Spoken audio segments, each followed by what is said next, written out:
사사기 21장 1절.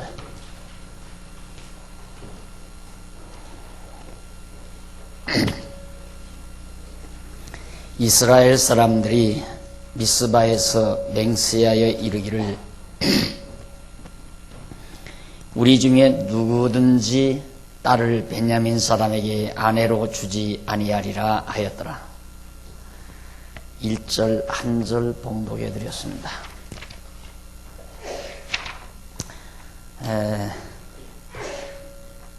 지난 시간 사사시대 행음으로 인한 전쟁 장면을 20장부터 우리 살펴본 바 있습니다. 결국 다스리는 자, 왕이 없는 이스라엘 백성들에게는 자기들의 소견에 옳은 대로 행한 결과가 우상 숭배 내지는 행음으로 이어지게 됐다. 그 말을 좀 더 다른 표현으로 말하자면 하나님의 말씀을 바르게 지도하는 통치자가 없을 때에 사람들은, 백성들은 정신적으로도 타락하게 되고 육체적으로도 퇴폐하게 됐다라는 말로 이해하시면 바로 우리들과 가까이 그 의식이 다가오리라고 생각을 합니다. 우리들이 하나님의 말씀을 멀리할 때, 즉 우리의 만왕의 왕 되신 예수 그리스도, 말씀이 육신이 되어 오신 예수 그리스도를 멀리할 때에 우리는 자연히 우리 스스로의 소견에 옳은 대로 살 수밖에 없습니다. 내 판단에 이것이 좋겠다라고 생각하는 대로 사는 수밖에 없는 것이 우리 인간의 모습입니다. 그러니까 정말 말씀이 육신이 되어 이 땅에 오셨다고 하는 것이 얼마나 우리에게 엄청난 복인가. 그래서 이제 복음이라는 얘기거든요. 하나님의 말씀이 마리아의 몸을 통해서 육신으로 이 세상에 오셔서 그의 행적으로 말씀하시고 특히 그의 죽으심과 부활로 하나님의 뜻을 우리에게 전해 주셨습니다. 그런데 이스라엘 백성에게 통치자, 왕이 없으니까 온 백성들은 자기들 스스로의 소견에 옳은 대로 우상을 섬기게 되고 또 육체의 쾌락을 위해서 행음을 저지르게 되고, 그래서 결국 비참하게 동족 상잔이 벌어지는, 동족끼리 전쟁이 벌어지는 그런 비운에 처하게 됐습니다. 그래서 말할 수 없이 한 지파가, 베냐민 한 지파가 많은 지파가 망하고 죽어가는 그런 결과를 가져오게 된 거죠. 그걸 우리가 지난 시간 20장 48절까지 우리가 살펴봤습니다. 오늘은 이제 21장부터인데, 사람이란 그렇게 정신없이 자기들 소견에 행하고 나면 극단에 처하게 됩니다. 극한에 처하게 돼요. 그때서야 인간은 반성할 기미를 보입니다. 아하, 내가 달려온 길이 여기까지 왔구나.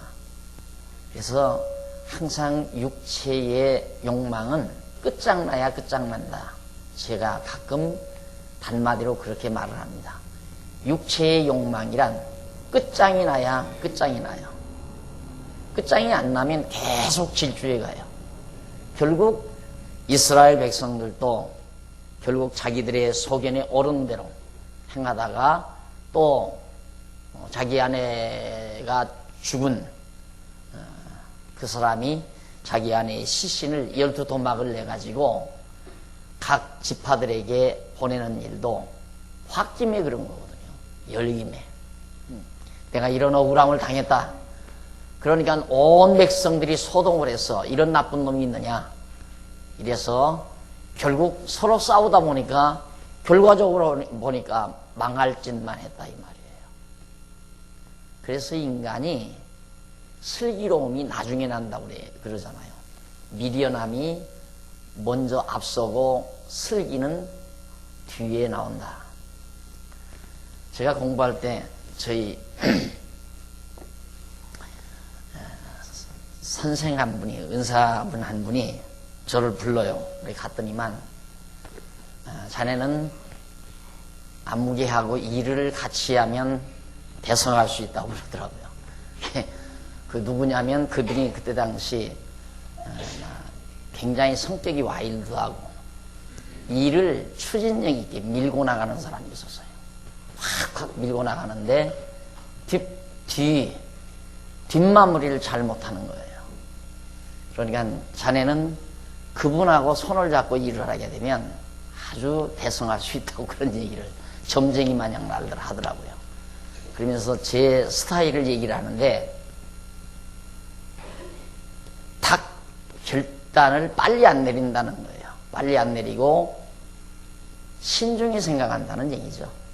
그래서 일을 처리하기 때문에 일은 늦어져도 야무지게 되진다, 이런 말을 들은 적이 있습니다. 그래서 제가 살면서 가끔 그 생각을 해요. 내가 이러면 추진력이 너무 없는 거 아닌가. 교회를 하면서도 진즉이 예배당을 질 건데 추진력이 없어가지고 그냥 교인들 고생시키고 그러는 거 아닌가. 요즘도 주차장 때문에 우리 성도님들 고생하는 거 보고 저 어른들이 목회자 잘못 만나서 저런다 싶은 생각을 가끔 해보기도 합니다. 추진력이 있으면 확확 밀어붙여서 다 일을 다 잘 해나갈 텐데 워낙 추진력이 없어가지고 저렇게 고생을 시키는 거 아닌가, 이런 생각을 혼자서 지그시 해본 때도 있었습니다. 그런데 사람이란 그렇습니다. 처음에 확 나오는 생각은 언제나 자기 소견이 앞서게 돼 있어요. 자기 생각이. 그래서 사람이란 보는 대로 판단하고 듣는 대로 판단하게 돼 있거든요.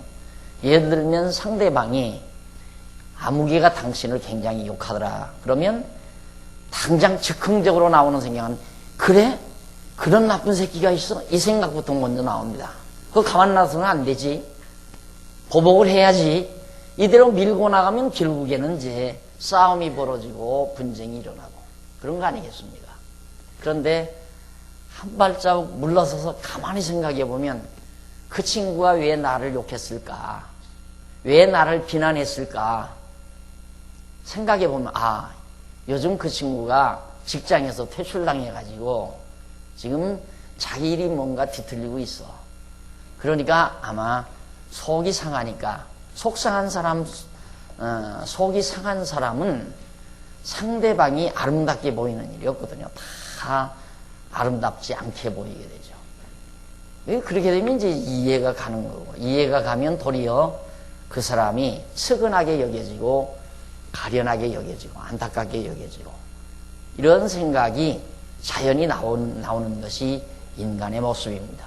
그런데 이스라엘 백성도 처음 확 일어난 사건을 봐서는 이거 가만 놔둬서는 안 된다 하고 전 족속이 일어나서 그냥 때려 부수고 보니까 베냐민 지파가 완전히 무너나게 되어버렸어요. 무너나게 되고 그 다음 결과는 뭐냐면 이제 21장 1절에 보니까 이스라엘 사람들이 미스바에서 맹세하여 이르기를 우리 중에 누구든지 딸을 베냐민 사람에게 주지 말자. 한 사람도 딸을 그 베냐민 족속에게 주지 말자. 그 말은 그 민족을, 그 족속을 망하게 하자는 얘기나 똑같거든요. 그래서 이스라엘 사람이 베냐민 사람의 전쟁으로 인한 미운 감정에 따른 그런 보복 행위죠. 미운 마음으로 일을 처리하면 되겠느냐 이 말이죠. 그래서 절대 우리는 생활의 표준, 내 행동의 표준, 내 생각의 표준을 하나님의 말씀에 둔다는 것이 지혜입니다. 이것이. 내 생각의 표준을 하나님의 말씀에 둔다는 것이. 그런데 하나님의 말씀이 아니면 내 생각의 표준을 감정에 두게 돼 있거든요. 이성에 두는 사람도 있고 감정에 두는 사람도 있고, 이성은 계산해 봐서 이득이다, 내게 손해다, 그걸 자세히 따져봐서 행동을 합니다. 감정은 순간에 감정적으로 대처해버리죠. 그러니까 이성적으로 판단하든 그리고 감정적으로 판단하든 즉흥적인 판단이거든요. 따지고 보면 모두가 다. 인간의 이성이라는 것은 자기중심이기 때문에 그래서 우리가 하나님의 말씀을 마음에 두고 산다는 것은 매우 중요한 것입니다. 내 이성적 판단도 하나님의 말씀이 좌우하고 내 감정의 컨트롤도 바로 하나님의 말씀이 내 감정을 잘 순화시켜 나가고 그렇게 해서 생각하고 행동하게 하는 거기 때문에 하나님의 말씀을 기준으로 한 생각과 판단, 느낌 이런 것들이 매우 우리에게는 중요한 것이다. 자, 이스라엘 백성은 어쨌든 이런 감정에 따른 보복의 행위로 결국 여호와께서 명하신 율법은 다 아랑곳 없어요. 아무 생각도 없고. 그런데 이스라엘 사람들이 자기들 감정대로 결정하여 절대 베냐민 족속에게 딸을 주지 말자. 이것이 모두가 다 자기들의 소견에 오른 대로 하는 잘못된 소행들이라는 얘기입니다. 그 다음 이제 21장 2절로 7절에 보면 백성들이 하나님 앞에서 반성하고 그 대책을 세우게 됩니다. 결국 이제 반성이 나오죠. 아까도 말씀드렸지만 극단에 가서야 인간은 왜 이것도 반성 안 할래 안 할 수 없는 게 자기가 뭐지 어딘가 모르게 달려서 가요. 가는데 여기 와서 딱 벽을 만나는 거예요. 벽을 만나니까 돌아보는 거죠. 뒤를. 여기 벽이 안 나타나면 계속 치달아 올라갑니다.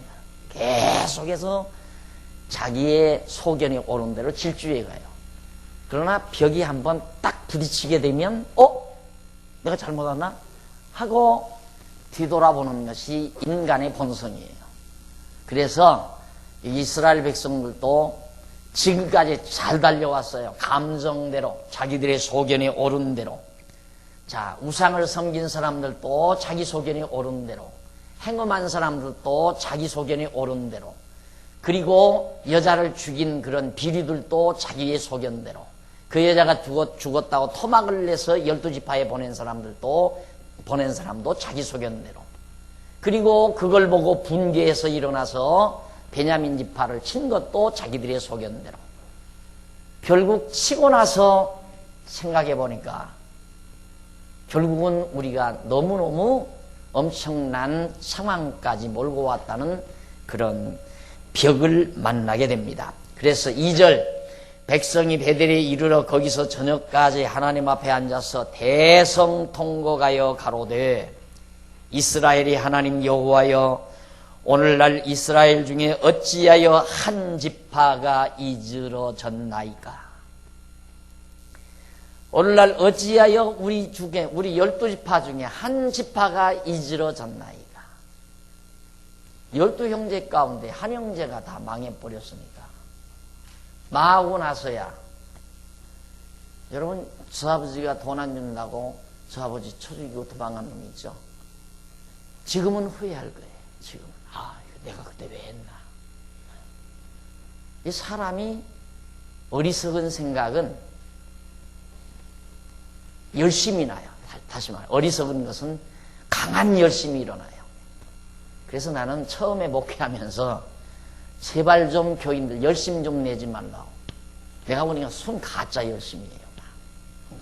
그 가짜 열심이 왜 가짜 열심인가? 욕심에서 나오는 열심이 있습니다. 욕심에서 나오는 열심. 욕심에서 나오는 열심은 뭐냐면 자기의 어떤 욕망을 채우기 위한 열심. 근데 그런 사람은 하다가 반드시 그만두게 돼 있어요. 왜 그러는가? 욕심이 안 채워지면 할 힘이 없어요. 욕심이 채워지지 아니하면. 그러니까 그런 욕심쟁이가 그런 욕심꾸러기의 열심쟁이들이 교회 많으면 진짜 골치 아픕니다. 그래서 사실 개척교회 당시 그렇게 고함친다는 게 쉽지 않잖아요. 그 쓸데없는 열심 내지 말라고. 폐일원하고 그때는 옆방에 이제 옆에 예배당 옆에다가 방안간을 들여가지고 애기들하고 사는데 애기들이 얼마나 늦잠 자요. 그런데 새벽 4시부터 와서 고함 지르는 거야. 예방에 와서. 새벽 4시부터 와가지고 그 다음 6시까지 한 2시간 동안 그렇게 막 그냥 고함 지르면서 고함도 지르다가 고양이 울음도 울다가 송아지 울음도 울다가 그러면서 이제 2시간을 난리치는 거예요. 그러면 나도 이제 할 수 없이 목사니까 5시 반이나 5시쯤 나와서 엎드려서 이제 기도하는 척 좀 하고 있는데 이 양반이 이제 또 나와가지고는 나 들어갔나 안 들어갔나 살펴보고 가서 또 해. 나 안 들어갔으면 또 하는 거예요. 그리고 나 들어가면 그 다음부터 일어나서 막 강대상으로부터 막 저 뒤까지 쫙 쓸어내요. 깨끗이 청소해요. 그래놓고는 딱 그날 주일날이면 주일날 입구에 딱 써가지고 교인들 이 젊은 것들 이것들 다 뭐 하는 것들이야. 나는 이렇게 많이 했는데 너희들 뭐 했느냐. 그런 식의 열심이에요. 그런 식의 열심. 네, 이 신앙 안에서 열심이라는 것은 진리에 대한 확신에서 와야 되고 그리고 사랑에서 와야 되고 진리에 대한 확신, 사랑의 힘에서 열심히 와야 그것이 죽는 날까지 가게 돼 있는 거예요. 그러니까 그런 거품 열심, 욕심에서 나오는 열심 그것 싹 꺼버리고 그 다음 정말 진리를 깨닫고 교회를 진지하게 사랑하는 그 사랑의 힘에서 나오는 열심은 죽는 날까지 가잖아요. 목숨 내대고 하잖아요. 그 열심은. 그것이 진지한 열심이라 이 말입니다. 이스라엘 백성들이 지금 열심으로 문제 해결을 한다고 자기들이 해놓고 보니까 한 지파를 다 이지러뜨렸다 이 말입니다. 베냐민 지파가 다 망해버렸어요. 해놓고 나니까 너무 엄청난 벽을 만나고 나서 주저앉아 가지고 우리 중에 어찌하여 한 지파가 이지러졌나이까 하더니 이튿날에 백성이 일찍이 일어나서 거기 한 단을 쌓고 번제의 화목제를 드렸더라. 이스라엘 자손이 가로되 이스라엘 온 지파 중에 총회와 함께하여 여호와 앞에 올라오지 아니한 자가 누구뇨 하니 이는 그들이 크게 맹세하기를 미스바에 와서 여호와 앞에 이르지 아니하는 자는 반드시 죽일 것이라 하였습니다. 이스라엘 자손이 그 형제 베냐민을 위하여 뉘우쳐 가로되 오늘날 이스라엘 중에 한 지파가 끊쳤도다. 그 남은 자들에게 우리가 어떻게 하면 아내를 얻게 하리요? 우리가 전에 여호와로 맹세하여 우리 딸을 그들의 아내로 주지 아니하리라 하였도다. 큰일 났다 이 말이죠. 자기들이 소견대로 했지만 하나님 우리는 절대 우리 딸을 베냐민 지파에 안 주겠습니다라고 그렇게 맹세를 했는데 알고 보니까 이제 이 베냐민 지파가 다 망하게 돼 있어요. 세월만 가면 없어져 버리잖아요. 아내가 없으면 생산을 할 수, 출생을 할 수가 없고 출생할 수 없으면 베냐민 지파는 씨가 마르게 돼 있다 이 말이에요. 그래서 이게 어떻게 하면 좋으냐? 큰일 났다. 이미 안 주기로 우리 하나님 앞에서 맹세했으니 맹세를 어길 수도 없고 자 그러면 이제 베냐민 지파는 완전히 망하는데 어떻게 했으면 좋으랴 하고 후회하면서 대책을 논의하는 내용이 7절까지 지금 소개되고 있습니다. 자, 21장 8절로 12절에 보면 길르앗을 쳐서 처녀 400인을 얻어 문제를 해결하는 내용이 나옵니다.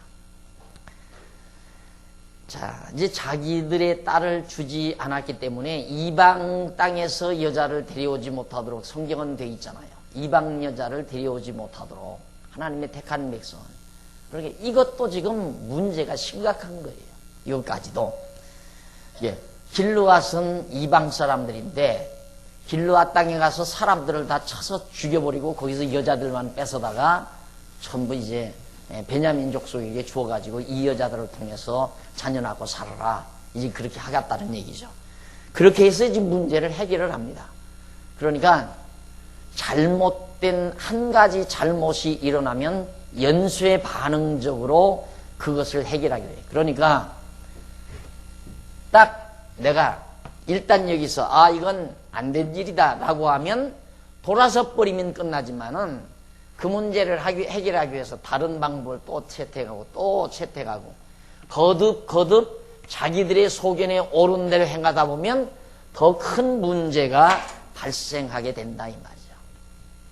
이스라엘 백성들이 지금 그 모습입니다. 그래서 8절로부터 보면 또 가로되 이스라엘 지파 중 미스바에 올라와서 여호와께 이르지 아니한 자가 누구뇨 하고 본즉 야베스 길르앗에서는 한 사람도 진에 이르러 총회에 참여하지 아니하였으니 백성을 계수할 때 야베스 길르앗 거민이 하나도 거기 없음을 보았습니다.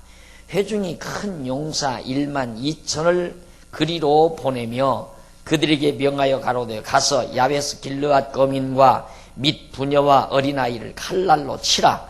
너희의 행한 일은 모든 남자와 잔 여자, 그러니까 남자와 잔 여자를 진멸할 것이니라 하였더니 그들이 야베스 길르앗 거민 중에서 젊은 처녀 400인을 얻었으니 이는 아직 남자와 자지 아니하여서 남자를 알지 못하는 자라. 그들이 실로 진으로 끌어오니라. 이는 가나안 땅이더라. 이방 땅에서는 데려오지 않았지만 길르앗 라모스에 거한 길르앗 땅에서 거하는 길르앗 땅은 요단강 동편 땅이죠. 이 요단강이 가면 이쪽 길르앗.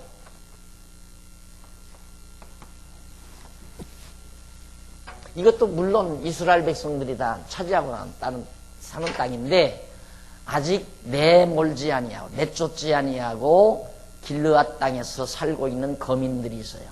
그들을 쳐서 그들의 처녀들만 다 빼앗아 가지고 베냐민 족속에게 가져다 주려고 뺏어오는 이런 이제 수단 방법을 가리지 않고 문제 해결을 하려고 합니다. 그 다음에 이제 21장 13절로 15절에 보면 이스라엘 백성이 베냐민과 평화를 공포하고 뉘우치는 내용이에요. 온 회중이 림몬 바위에 있는 베냐민 자손에게 보내어 평화를 공포하게 하였더니 그때 베냐민이 돌아온지라. 이에 이스라엘 사람이 야베스 길르앗 여인 중에서 살려둔 여자를 그들에게 주었으니 오히려 부족함으로 백성들이 베냐민을 위하여 뉘우쳤으니 이는 여호와께서 이스라엘 지파들 중에서 한 지파가 구월이 나게 하였습니다. 이 구월이 난다는 말은 분열되게 했다, 이렇게 갈라지게 했다, 분열되게 했다, 그런 얘기입니다. 이스라엘 백성이 12지파가 일치단결해서 살아야 되는데 이런 잘못된 인간의 소견, 자기 소견이 옳은 대로 산 결과가 이런 엄청난 결과를 가져오게 됐고 그 일에 대해서 결국은 뉘우치고 반성하게 되는 결과를 가져오게 된 겁니다. 그래서 여러분 항상 우리가 이런 말씀을 들으면서 먼 옛날 이야기로만 들을 것이 아니라 우리의 삶 속에 깊이 젖어들도록 하는 것이 바로 일용할 양식을 먹는 영적 양식이 되지는 겁니다. 내가 이스라엘 백성들처럼 사사시대 이스라엘 백성들처럼 내 소견에 옳은 대로 행동하지 않는가라는 것. 우리는 표준이 분명하잖아요. 확실한 표준이 있어요. 모든 일을 욕심으로 하지 말 것, 모든 일을 사랑으로 할 것, 모든 일을 사명으로 할 것. 이건 너무 분명하잖아요. 정말 어떤 일을 하든지 욕심으로 할 것인지 아니면 사랑으로 할 것인지 간단하죠. 그런데 결정하기가 힘든 거예요. 왜? 욕심을 부리면 저것이 당장 내 것이 될 것 같은데 욕심을 안 부리면 내 것이 안 될 것 같단 말입니다. 사랑으로 하면 내게 손해가 날 것 같아요. 왜? 내가 남을 사랑하려면 희생 안 하고는 사랑이 안 되잖아요. 내가 희생당해야 내가 손해보는 일이에요. 근데 사랑하면서 손해본다는 생각은 그건 사랑을 안 하는 거죠. 그러나 일단 사랑하지 않는 상태에서는 이건 내가 손해보는 일이다. 내가 왜 쓸데없이 왜 손해를 봐. 이런 생각을 누구나가 쉽게 할 수 있죠. 거기에 내가 지금 생각을 잘못하고 있다라고 생각하는 사람은 하나도 없을 거예요. 내가 지금 굉장히 영특한 생각을 하고 있다. 내가 남에게 절대 손해보지 아니하고 남에게 이용당하지 아니하고 내가 사랑이 없으면 내가 하는 일이 남에게 이용당하는 일이라고 생각을 하는 거예요. 교회일도 그렇습니다. 교회일도 진리를 사랑하고 교회를 사랑하는 마음이 없으면 교회 일을 하면 할수록 이용당하는 것 같아요. 그러니까 제가 처음에 목회를 하는데 사람들이 와서 젊은 사람들이 와서 제 곁에 와서 목사님 그래 왜 그러니까 제가 목사님 곁에 좀 오래 있어 보니까요 어떻게 보면 굉장히 이용을 당하는 것 같아요. 나한테 이용을 당하는 것 같은데 가만히 따지고 보면 하나도 이용당하는 게 없는데 자꾸만 내 마음에 이용당하는 느낌을 받는 게 웬일입니까? 이 얘기를 묻더라고. 그래서 내가 그 생각이 드는 것이 당연할 거다 그랬어요. 이유는 전에는 교회 가서 열심으로 일을 해도 내가 복 받으려고 하는 거니까 내가 이렇게 열심으로 일하면 하나님이 나에게 대가 지불을 해서 복으로 줄 것이니까 누구에게 이용당한다는 생각을 안 했는데 이제는 뭐 하기 싫으면 하지 말라고 그러니까 뭐 충성하고 봉사했다고 해서 천국 가는 거 아니고 복이 무슨 내가 행위의 대가에 의해서 복이 오는 게 아니라고 그렇게 가르쳐 놓으니까 그걸 깨닫고 나서 교회 일만 하면 박 목사한테 이용당하는 것처럼 느낀다 이 말이에요. 쉽게 얘기하면 그러니까 그런 거다 그랬어요. 당연한 거 아닙니까? 그러니까 내가 지금도 그러잖아요. 교회 사랑하는 마음 없으면 교회 일 하지 말라 이 말이에요. 딴 생각 가지고는 하지 말라고 말해요. 욕심 가지고는 하지 말라고 말해요. 왜? 여러 사람 속이는 행위니까. 하나님도 속일 뿐만 아니라 목사도 속이고 장로님들도 속이고 집사 권사들도 다 속이는 행위라 이 말이에요. 열심히 일하니까 저분이 교회 사랑하는가 보다. 사람이라 신이 아니잖아요. 행동을 보고 저분이 교회를 정말 애끼고 사랑하는구나. 열심으로 교회를 봉사하니까 그렇게 생각할 거 아니에요. 우리 쏟고 싶은 마음도 없고 누구 이용하고 싶은 마음도 없고 정말 진리를 사랑하고 교회 사랑하는 마음으로 해야 돼요. 그게 표준이에요. 우리에게는 분명한 표준이 있어요. 그렇기 때문에 생각을 조금만 공부한 생각을 조금만 하고 나면 내가 이 일을 해야 하는 건지 안 해야 하는 건지를 알아요. 아이고 체면 그래도 얼굴 있지 어떻게 안 해. 그러지 말라 이 말이에요. 안 해도 돼요. 안 해도. 절대 안 해도 된다 이 말입니다. 체면 따라서 일하면 안 돼요. 교회 일은 어디나 그렇지 어디나. 사회생활도 마찬가지예요. 예를 들면 내가 점심 때는 얻어먹었어요. 대접을 받았는데 처음에는 대접받은 줄 알았어요.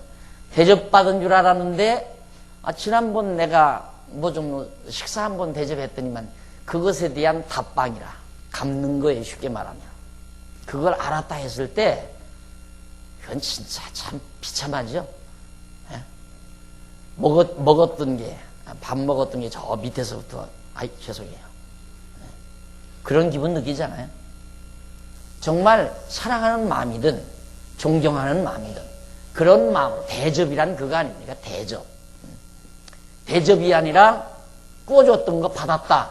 나는 구워준 게 아닌데 구워준 것처럼 갚았다 그러면 너하고 나하고 인연 끊자 그 말 아니에요. 그렇잖아요. 너 나한테 구워줬. 나는 대접을 했는데 저 사람은 대접을 받은 게 아니라 꿔간 거예요. 꿔간 거 갚았으니까 이제 너하고 나하고는 끝났다 그 말 아닙니까? 참 이런 얘기를 하면 여러분 정말 박 목사 대하기 힘들겠다 그러지만 대하기 힘들 거 하나도 없어요. 순수하면 돼요. 그냥 순수하면. 나만이 아니에요. 우리 진리를 사랑하고 진리 안에서 사는 성도들은 순수해야 돼요. 그냥 절대 자기를 속이는 일이 없어야 돼요. 욕심으로 하는 일이 없어야 된다 이 말이에요. 교회 일 특별히 교회 봉사할 때 욕심으로 남이 하니까 체면 따라서 그건 안 해도 아무 관계 없어요. 아무 관계. 천국 가는데도 전혀 지장 없고. 그러지 마시고 정말로 진리를 깨닫고 나니까 진리 사랑하는 마음, 교회를 사랑하는 따뜻한 마음이 여러분들의 봉사의 힘이 되어서 교회를 세워나가는 아름다운 그런 모습이 매우 중요한 것이다. 그래서 오늘 우리가 이처럼 이스라엘 백성들이 엄청난 자기 소견에 옳은 대로 행동한 이런 엄청난 잘못을 우리가 한번 배워보면서 우리들의 삶을 다시 응시해 볼 중요한 대목이라고 생각합니다. 16절, 장로들이 모자라는 처녀에 대한 해결책을 제시해 줍니다. 야, 그래도 처녀가 모자라니 이걸 어떻게 하면 좋으냐? 회중 장로들이 가로되 베냐민의 여인이 다 멸절되었으니 이제 그 남은 자들에게 어떻게 하여야 아내를 얻게 할꼬?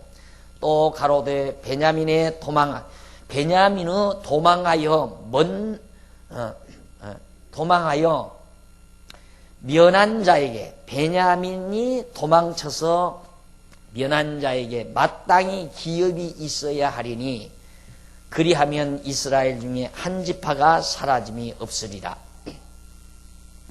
그러나 우리가 우리의 딸을 그들의 아내로 주지 못하리니 이는 이스라엘 자손의 맹세하여 이르기를 딸을 베냐민에게 아내로 주는 자는 저주를 받으리라 하였음이로다.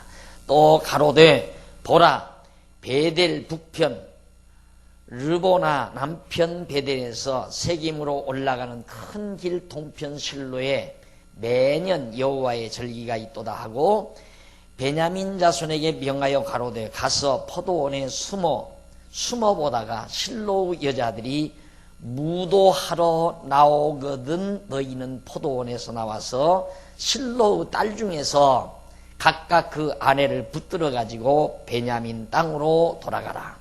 만일 그 아비나 형제가 와서 우리에게 쟁론하면 우리가 그에게 말하기를 청컨대 너희는 우리에게 은혜를 베풀어 그들을 우리에게 줄지니라. 이는 우리가 전쟁할 때에 각 사람을 위하여 그 아내를 얻어주지 못하였고 너희가 자의로 그들에게 준 것이 아니니 너희에게 죄가 없을 것임이라 하겠구나. 하여튼 별의별 방법을 다 쓰죠. 길르앗 라못에 가서 처녀들을 400명을 다 탈취해다가 죽어도 이제 장가를 못 보낸다 이 말입니다. 베냐민 지파를. 그러니까 이걸 어떻게 하면 좋으냐 하다가 실로에 이제 절기 때에 여자들이 나와서 춤을 추고 노는 무도회가 있는데 베냐민 지파 장가 못 간 총각들은 전부 포도원에 가서 숨었다가 무도하러 춤추러 나오는 여자들 보면 가서 하나씩 다 붙들고 들쳐매고 도망가라 이 말이죠. 우리나라 형식으로 포쌈해 가지고 가서 살아라. 그러면 그 딸을 잃어버린 부모네들이 쫓아와서 난리를 치면 어떡하느냐. 그때에는 아무리 우리들이 하나님 앞에 안 준다고 맹세는 했지만은 해서 우리들의 손으로 직접 딸을 주지는 못하지만 그들이 몰래 도둑질해 간 거니까 우리는 책임 벗어나는 거 아니냐. 그러니까 그냥 그대로 모른 척하고 살아라. 이렇게 하겠다 이거예요. 그러니까 눈 감고 아웅하는 식이죠. 그러니까 하나님도 그런 방법으로 섬기려고 하는 거예요. 이게 계속해서 악순환이 벌어지는 거죠. 어디 성경에 장가 못 가 그들랑 가서 보쌈에다가 들쳐매고 도망가서 그렇게 살아라고 한 데가 어디 있어요, 성경에. 율법에 그런 데가 없잖아요. 자기네들이 안 준다고 맹세해놓고 자기네들이 법 만들어놔서요. 우리 절대 베냐민 자손에게는 딸 안 준다 그래 놓고는 그거 지키려니까 가서 전쟁에서 또 처녀 뺏었다가 또 주고 모자라니까 가서 춤추는 여자들 들쳐매고 가서 살아라고 그러고. 이것이 인간의 소견에 옳은 대로 해결하는 방법이에요. 그러니까 사람의 소견대로 문제를 해결하다 보면 꼬이고 계속 꼬이고 이런 문제들이 계속 발생하게 되어지는 것이다. 자, 이렇게 해서 결국 이제 문제를 해결하도록 해놨습니다. 그러자 21장 23절로 24절에 보면 베냐민 자손들이 실로 딸들을 붙들어 아내로 삼는 내용입니다.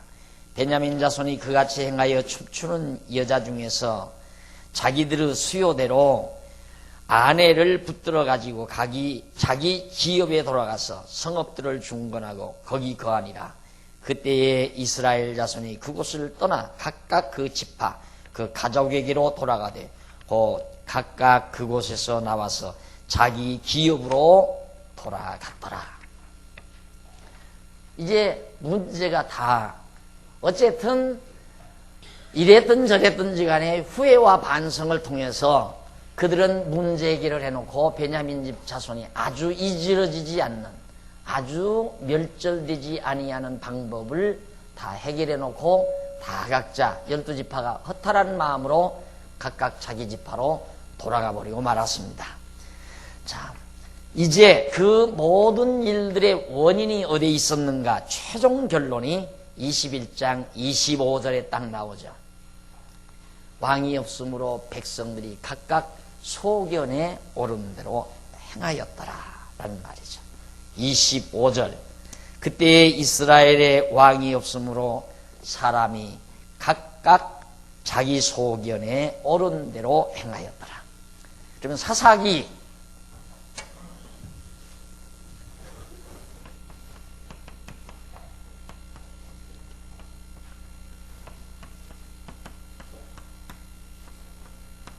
자기 소견, 이거 하나만 기억하시면 됩니다. 사사기는 뭔가? 자기 소견. 왜? 왕이 없으니까.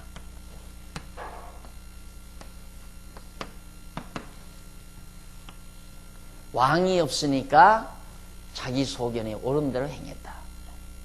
이게 사사기가 우리에게 주는 단마디 진리예요.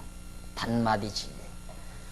21장까지 많은 내용이지만은 우리가 기억해야 될 말은 단 한마디예요. 왕이 없으므로 자기 소견에 옳은 대로 행했다. 그러면 왕이 얼마나 중요하다는 걸 강조하고 있죠. 왕의 중요성.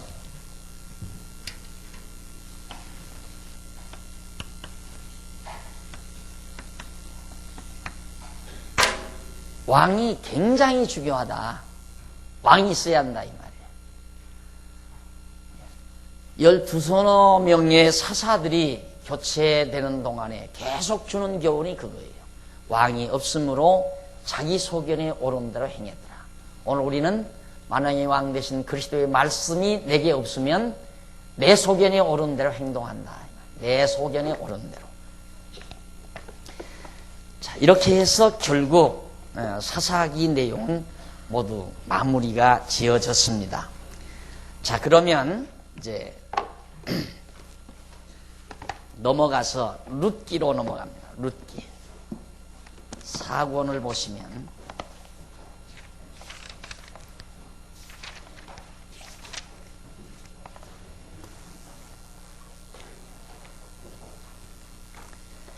자, 거기 1653페이지 보면 그냥 왕은 나오죠. 그게 저 3권의 끝하고 연결이 돼요. 뭔 책을 이런 식으로 냈느냐라고 하실지 모르지만 그래도 뭐 한 권의 책이 어디서 딱 끝나고 그 다음 새롭게 또 네 번째가 시작이 되고 그랬으면 얼마나 좋을까 여러분이 그렇게 생각하겠지만 저는 일부러 이렇게 시도를 했어요. 꼭 페이지 수를 권당 페이지를 정확하게 맞춰서 어디서 끊어지든지 그냥 끊어버리고 어디서 시작하든지 다음 권 그냥 시작되고 그리고 페이지 수도 매권마다 1, 2, 3번으로 하지 아니하고 연번이 저 1권에서부터 계속. 그래서 지금 제일 앞 페이지 벼도 1653페이지 아니에요. 이것이 마지막 이제 요한계시록 갈 때까지 아마 만여 페이지가 넘는 내용이 되지 않을까 이런 생각을 가지고 있습니다. 왜 그러느냐면 모든 사람들이 성경을 자꾸만 여러 권의 성경이 모아진 것이라고 생각을 하는 거예요. 창세기라는 성경, 레위기라는 성경, 출애굽기라는 성경 이런 성경들이 이 39권이 모아져서 구약이 되고 27권이 모아서 신약이 됐다 이렇게 생각을 하는 거예요. 그게 아니고 성경은 성령 한 분이 천지 창조 사실로부터 이 다음 이 세상 종말의 마지막 종말의 내용까지를 총체적으로 기록해 놓은 거거든요. 예, 세상 역사가 천지 만물이 창조될 때부터 이 세상 마지막 심판되어질 때까지 총체적인 내용을 성령 하나님께서 기록한 것이기 때문에 사실은 따로따로가 아니에요. 기자만 따르죠. 성령께서 기록하기 위한 기자들만. 그래서 성경은 한 권이라는 걸 강조하려고 하는 것이 바로 여기에 의도가 있습니다. 성경은 한 권이다. 그리고 다 모든 내용이 하나로 연결이 되어 있다. 논리적으로 연결이 되어 있다라고 하는 걸 강조하기 위해서. 그럼 거기 조금 한번 보셔야죠. 1653페이지 제일 위에 보시면 왕은 이스라엘 유다 지파에서 나오게 될 것을 야곱을 통하여 언약에 주신 바가 있습니다. 왕, 이스라엘을 다스리는 왕은 반드시 이제 유다 지파를 통해서 나오게 되죠. 그런데 여호와께서 아직 그 언약을 이루어 주지 아니하신 것이다. 그러나 여호와께서는 이스라엘 열조에게 언약하신 말씀대로 반드시 유다 지파 사람에게 기름을 부어 이스라엘을 다스리는 왕을 세워주시게 됩니다. 이는 전능자 하나님은 언약대로 이루시는 여호와이시기 때문이죠.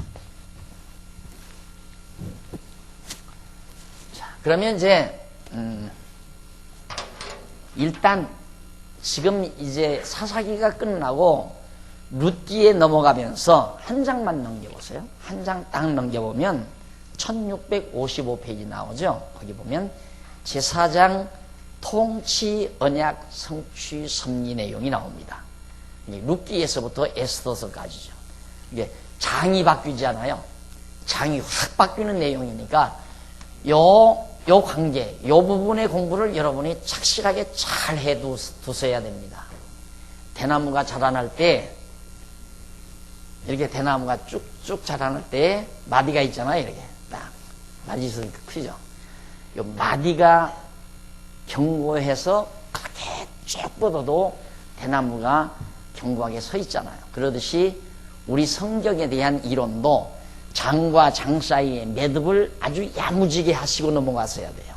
그래야 쭉 논리가 끝까지 깨끗하게 빠져나가는 거죠. 그래서 바로 이 장이 바뀌는 대목이기 때문에 여러분들이 신경을 써서 좀 공부를 하셔야 된다. 언제라고 다 신경을 써야 되지만 지금 룻기를 마지막 마치면서 뭐라고 얘기를 했느냐면 이스라엘 왕은 유다 지파에서 누구를 통해서? 야곱을 통해 가지고 야곱, 이삭, 아브라함이죠. 아브라함의 후손인 아브라함의 아들인 야곱이 자기 아들 유다에게 내게서는 왕의 홀 실로가 오시기까지 장차 메시아 예수 그리스도가 오시기까지 왕의 홀이 네 지파에서는 떠나지 않는다. 유다 자손에게서는 왕손이 떠나지 않는다 이 말이에요. 그래서 반드시 왕은 유다 지파에서 나오게 돼 있어요. 유다 지파에게서 나오도록 얘기를 했는데 그만 야곱 때 어디로 갔는가? 야곱이 이 유다 지파 유다한테 이야기하기 전에 야곱이 애굽으로 내려가죠. 애굽으로 내려가서 400년 살잖아요.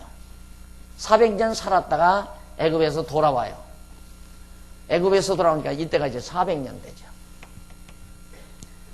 애굽에서 죽을 때 야곱이 죽을 때 유다에게 장차 내 자손에게서 왕의 홀이 떠나지 않는다.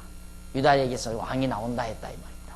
그럼 하나님께서는 일찍이 아브라함에게 말씀하시기를 네 자손이 번창하고 그 다음 땅을 정복하고 그 다음 이제 다스리게 한다. 예, 통치 자손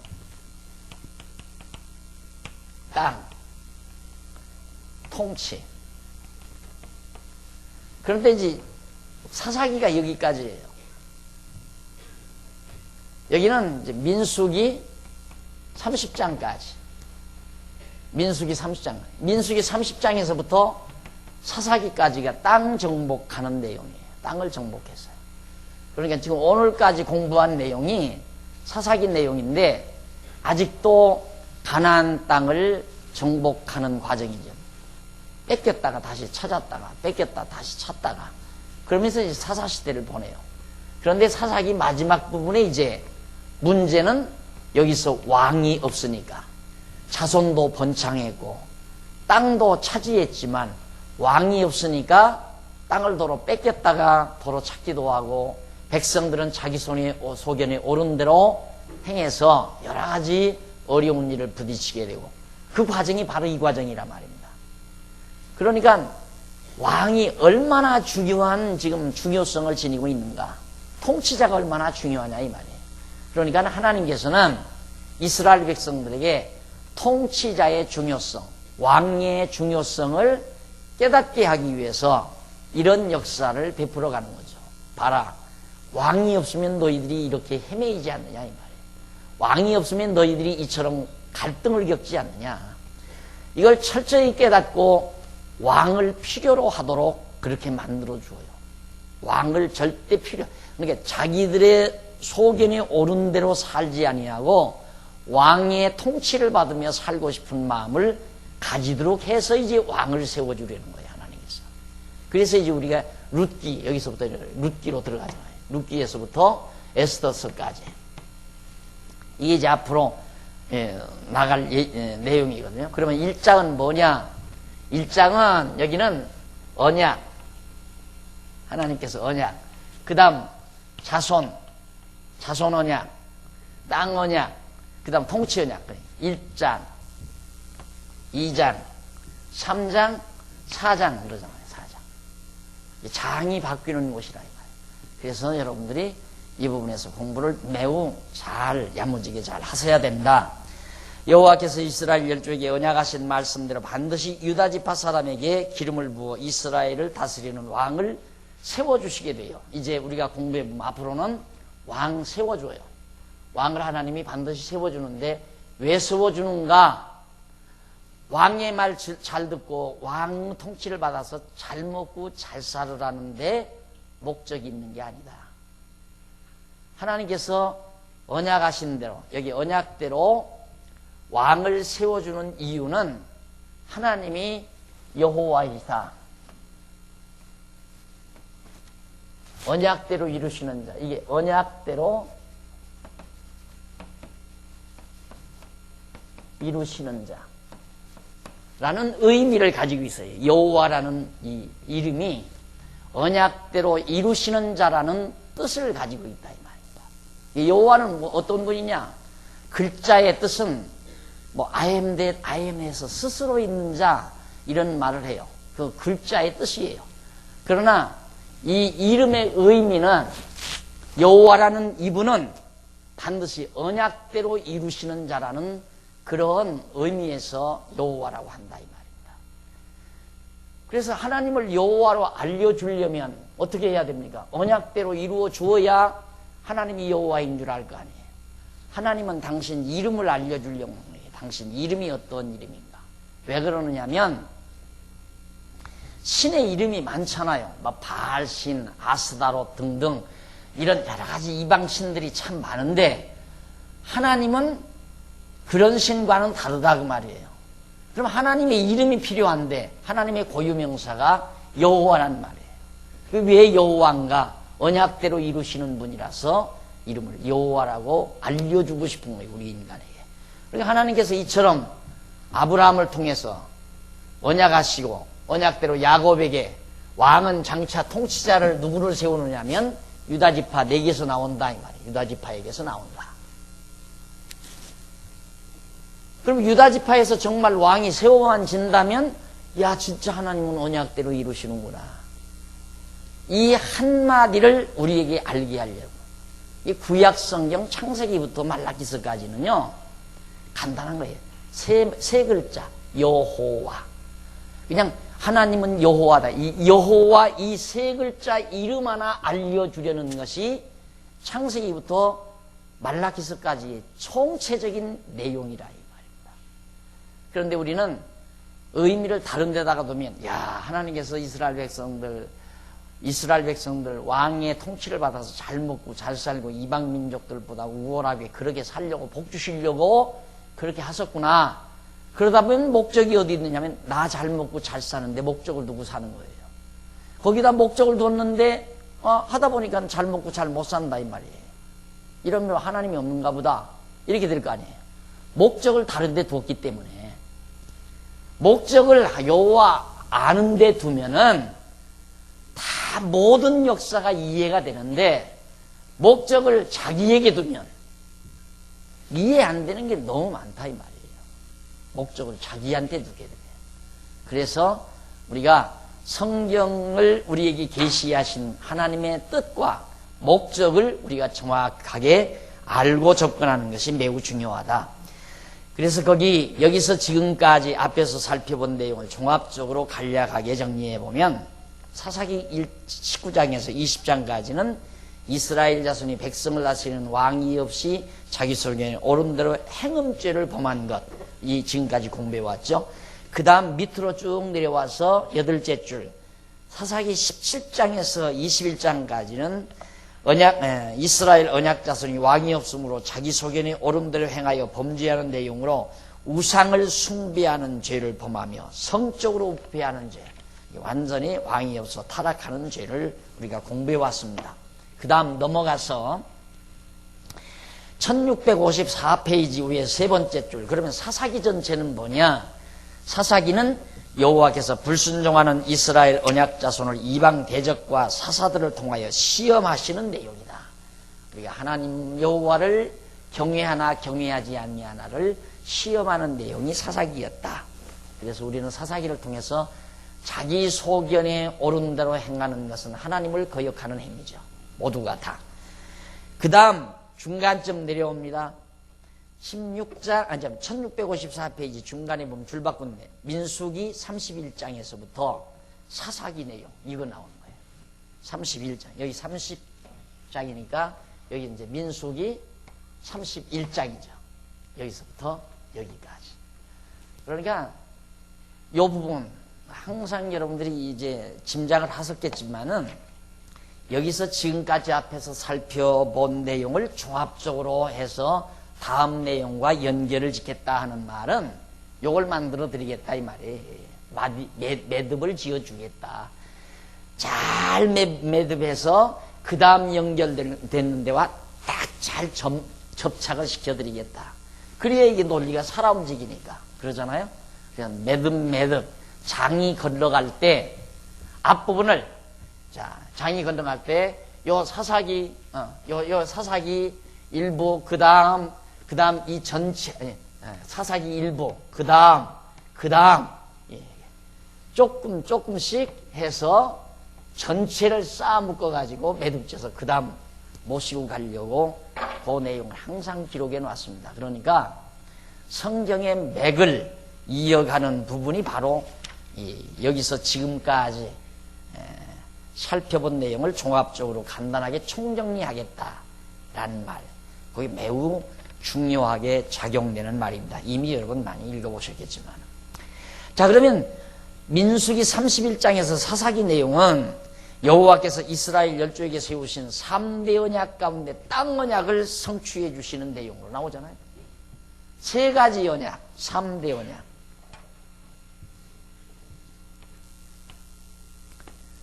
자손, 땅, 통치 세 가지 언약 아니? 언약 중에 두 번째인 땅 언약을 성취해 줬다는 기록이 바로 민수기 31장에서부터 사사기까지의 내용이다.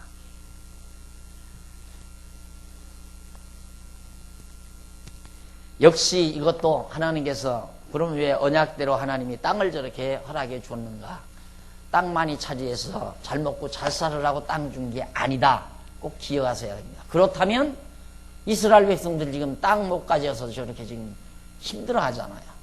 과거에 가졌던 땅도 다 뺏기고 일부 조금 차지하고 있고, 그리고 예루살렘 성도 그 땅도 자기네들이 다 차지하지 못해서 온 세상을 이렇게 뒤죽박죽 만들어 놓고 힘들잖아요.